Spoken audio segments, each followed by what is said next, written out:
Pada chapter 6 section 64 kita akan mendiskusikan mengenai konfigurasi dari router Cisco. Ada beberapa topik yang akan kita cover di sini. Yang pertama adalah initial settings atau basic settings, kemudian setting dari interface, yang terakhir adalah setting dari default gateway. Pertama kali ketika kita melakukan setup pada switch, apakah kita melakukan switch atau router, perbedaannya tidak terlalu signifikan kecuali pada interface dan tabel routing atau MAC yang dimiliki. Pada konfigurasi basic ada beberapa hal yang perlu kita setup. Yang pertama adalah hostname, secure user access mode, kemudian secure telnet atau SSH, privilege access mode, kemudian kita mengenkripsi password, dan menyediakan notifikasi atau banner. Terakhir kita konfigurasi interface management dan kita save. Realisasi dalam switch dapat dilihat pada layar. Ini disebut sebagai basic switch configuration. Step ini tidak harus persis seperti ini, tapi akan sangat baik kalau kita mengikuti langkah-langkah yang disarankan Cisco untuk mengkonfigurasi switch.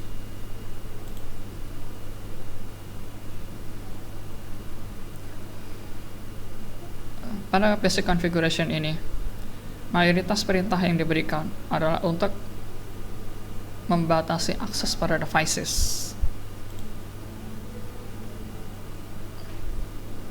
Selain hostname, kita memberikan nama para host, kemudian pembatasan akses dimulai dengan manajemen. Kita membatasi siapa yang berhak mengakses router tersebut. Ini akses via konsol, sedangkan untuk membatasi akses via line virtual atau manajemen aux kita menggunakan VTI.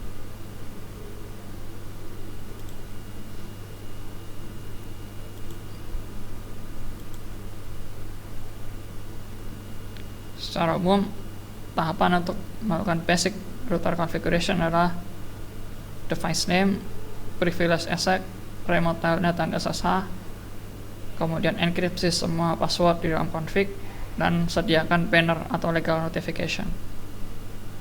Setup ini sama dengan switch. Antara switch dan router tidak memiliki banyak perbedaan. Untuk dapat lebih memahami tentang konfigurasi router, Anda dapat mengerjakan paket tracer 6413 sebagai bagian dari class activity. Ini akan di-cover dalam tutorial yang terpisah.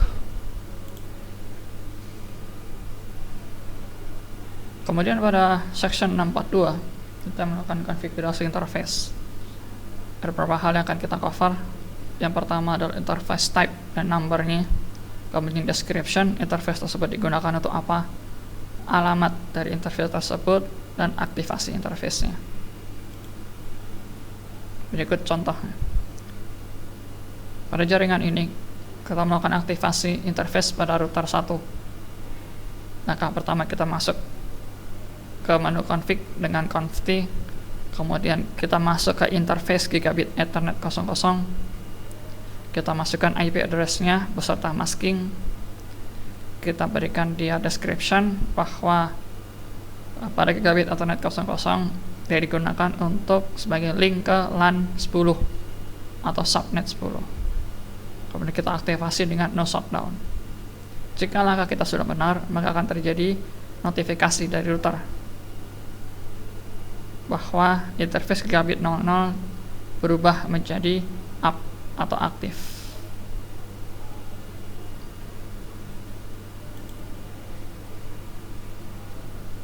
Untuk dapat melihat apakah perintah kita sudah benar, kita juga dapat menggunakan command show IP interface brief.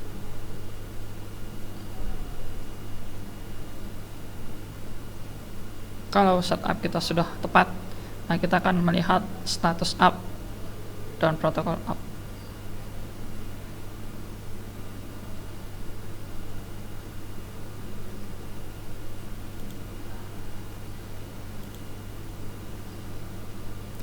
Yang terakhir, kita akan mengkonfigurasi default gateway.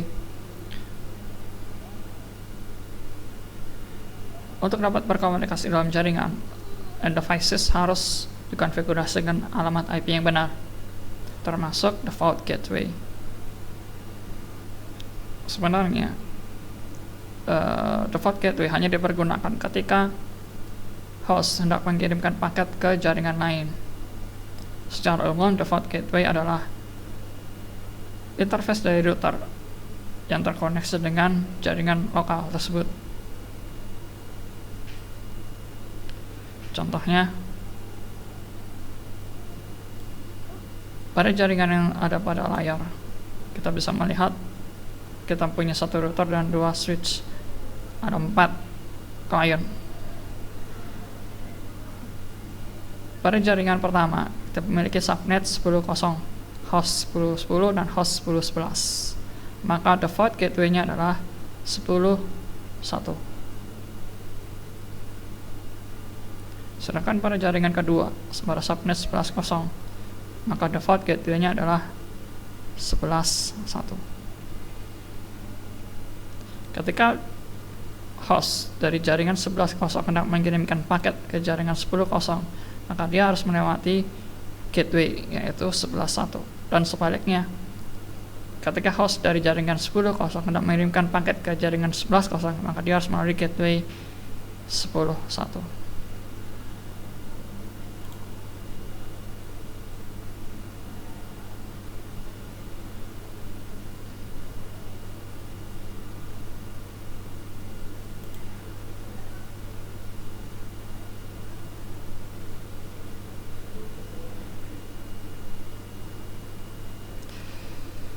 Secara umum, switch pada layar 2 tidak memiliki IP address untuk berfungsi secara baik. Akan tetapi kalau kita hendak terkoneksi pada switch dan kemudian mengatur switch dalam network yang kompleks, maka kita perlu mengkonfigurasi SVI. SVI ini didefinisikan sebagai alamat untuk network management. Kita perlu mengkonfigurasi SVI dengan IP address, subnet, dan default gateway.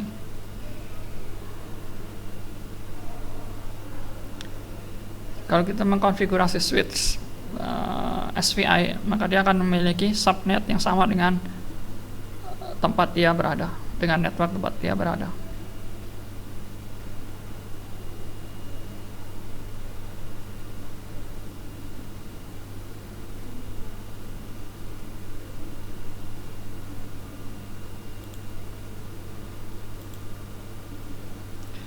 Untuk dapat memahami lebih lanjut mengenai konfigurasi default gateway, Anda dapat mengerjakan chapter 6433. Pada chapter ini,